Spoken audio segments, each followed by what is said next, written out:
শনিবার যুদ্ধপীড়িত ইরানের একই সঙ্গে পবিত্র ঈদ উল ফিতর ও নওরোজ উদযাপিত হচ্ছে। উৎসবের মধ্যেই ইসলামী বিপ্লবী গার্ড বাহিনী আইআরজিসি ইসরায়েল ও যুক্তরাষ্ট্রের স্থাপনা লক্ষ্য করে ৭০তম ধাপের ক্ষেপণাস্ত্র ও ড্রোন হামলা চালিয়েছে। প্রেস টিভির বরাতে এ তথ্য নিশ্চিত হয়ে গেছে। বসুন্ধরা, উত্তরা, বনশ্রী, কুড়িল ও বাড্ডা সহ রাজধানীর বিভিন্ন স্থানে অভিজাত ও অত্যাধুনিক মানের ফ্ল্যাট কেনার এক নির্ভরযোগ্য প্রতিষ্ঠান প্লেজেন্ট প্রপার্টিজ লিমিটেড।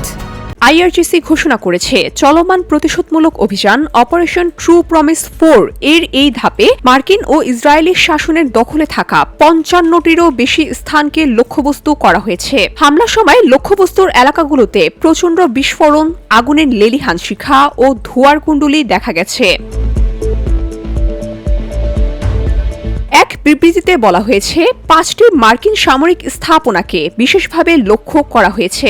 সৌদি আরবের আল খার্স, সংযুক্ত আরব আমিরাতের আল ধাফরা, কুয়েতের আলী আল সালেম, ইরাকি কুর্দিস্তানের ইরবিল এবং বাহরাইনের ৫ম নৌবহরের সদর দপ্তর। কিয়াম ও এমাদ ক্ষেপণাস্ত্র এবং ড্রোন ব্যবহার করে এই হামলা চালানো হয়েছে।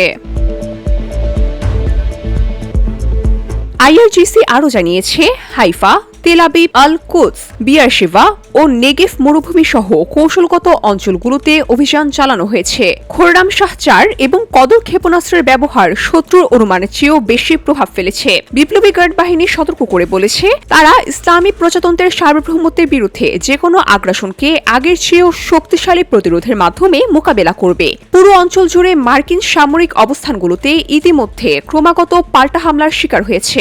গত মাসের শেষের দিকে ইরান বিরোধী অবৈধ হামলার পরপরই অপারেশন ট্রু প্রমিস 4 শুরু হয়েছিল এবং আইআরজিসি জানিয়েছে তারা সংঘাতের এই পর্যায়ের জন্য পুরোপুরি প্রস্তুত।